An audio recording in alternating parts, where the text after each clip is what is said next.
Mr. Hiram B. Otis, the American minister, bought an old English house called Canterville Chase. Everyone told him it was a foolish thing to do, because the house was haunted. Lord Canterville was an honest man, so he warned Mr. Otis. My great-aunt was so frightened by two skeleton hands on her shoulders that she never got well again. The ghost has been here for 300 years, said Lord Canterville. It always appears before someone in our family dies. Mr. Otis only laughed. I come from a modern country. There is no such thing as a ghost. The laws of nature will not stop for the British aristocracy. So the family moved in, Mr. Otis, his wife, his son Washington, his daughter Virginia, who was 15, and the naughty twin boys. In the library, Mrs. Otis saw a dull red stain on the floor. The old housekeeper, Mrs. Umney, said in a low voice, "Blood has been spilt on that spot." Lady Eleanor was murdered there by her husband, Sir Simon de Canterville, in 1575. His spirit still walks the house. The stain cannot be removed. Nonsense, said Washington. He rubbed the stain with an American cleaning product, and it disappeared at once. Then thunder crashed, and Mrs. Umney fainted. The next morning the blood stain was back. Washington cleaned it again. It came back again. It came back every single morning, even when the door was locked. One night at 1 o'clock, Mr. Otis heard the clank of metal outside his door. He opened it and saw an old man with red eyes, long gray hair, and heavy rusty chains. "My dear sir," said Mr. Otis calmly, "you really must oil those chains. I have brought you a bottle of lubricator." Then he went back to bed. The ghost was furious. He threw the bottle on the floor and ran down the corridor. Then two little figures in white appeared, and a big pillow flew past his head. In his secret room, he thought about his glorious past. In 300 years he had frightened duchesses, maids, and a rector. Never had he been insulted like this. He remembered his famous roles, Red Reuben, and Gaunt Gibeon, the blood-sucker of Bexley Moor. He decided he must have revenge. The stain kept changing color, red, purple, and once a bright emerald green. The family made bets about it every evening. Only Virginia was quietly sad about it. On Sunday night, a suit of armor crashed to the floor. The ghost sat in a chair, rubbing his knees in pain. The twins shot him with pea-shooters. He gave his famous demon laugh, which had once turned a man's wig gray. A door opened, and Mrs. Otis said kindly, "You seem unwell. Here is some medicine." He was most upset that he could not wear his old armor. It was far too heavy for him now. He had fallen over and hurt both his knees. He planned a great performance for Friday. He chose a hat with a red feather, a white sheet, and a rusty dagger. He would frighten every one of them. But as he turned the corner, he saw a terrible specter with a burning mouth and a sign on its chest. He screamed and ran back to his room. At dawn he went back. The specter had fallen apart. It was only a bed curtain, a broom, a kitchen knife, and a hollow turnip. The sign said, "Ye Otis Ghoste." He was tricked. He swore a terrible oath. When the cock crowed twice, there would be murder. The cock crowed once, and then never crowed again. He gave up the blood stain.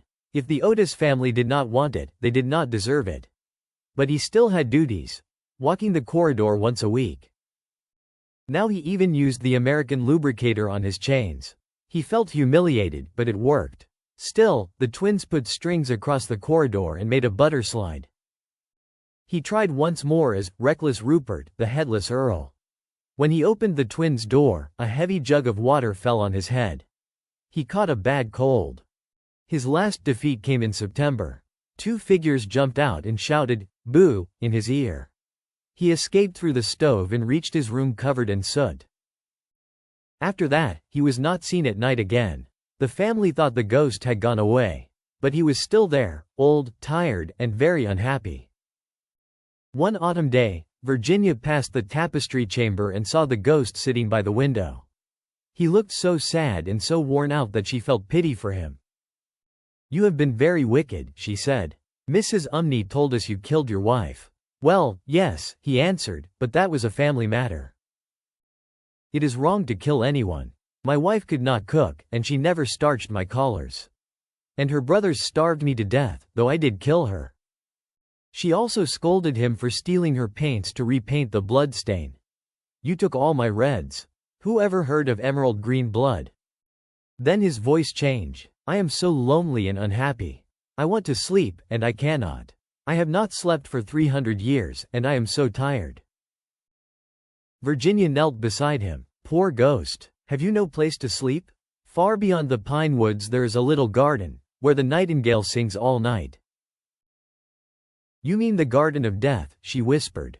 Yes. Death must be beautiful, to forget time, to forgive life, to be at peace. You can help me. There was an old prophecy on the library window. When a golden girl wins a prayer from the lips of sin, and the barren almond tree blossoms, peace will come. You must weep for me, because I have no tears, and pray for me, because I have no faith. Virginia stood up. I am not afraid. I will ask the angel to have mercy. He took her hand. Voices from the tapestry cried, Go back, little Virginia. But she shut her eyes. The wall faded away, and they entered a great black cavern. At tea time, Virginia was missing. The whole house searched. Mr. Otis rode to the railway station, sent telegrams to the police, and looked for her all evening. The little Duke of Cheshire rode after him without a hat. I can't eat any dinner while Virginia is lost. Please don't send me back. They came home at 11 o'clock with no news. Mrs. Otis lay on the sofa, sick with fear. Even the twins were silent. Nobody could eat. Then midnight struck. There was a crash, a cry, thunder, and strange music. A panel flew open at the top of the stairs, and Virginia stepped out, holding a small box. I have been with the ghost. He is dead. He was very wicked, but he was truly sorry for everything, and he gave me this box of jewels before he died. She led them down a secret corridor to a tiny room. There lay a skeleton, chained to the wall, reaching for a jug and a plate that were just out of reach. Virginia knelt and prayed. Then a twin shouted from the window, The old almond tree has blossomed. God has forgiven him, said Virginia. 4 days later there was a funeral at night. 8 black horses drew the hearse. Lord Canterville came from Wales, and Mrs. Umney rode in the last carriage. Virginia laid a cross of white and pink almond blossoms on the coffin. The moon came out, and from a distant wood a nightingale began to sing. Mr. Otis wanted to return the jewels, but Lord Canterville refused. Your daughter did my ancestor a great service. The jewels are clearly hers. Years later Virginia married the young duke. Her jewels were admired by everyone. Even her father, who disliked titles, was the proudest man in England that day.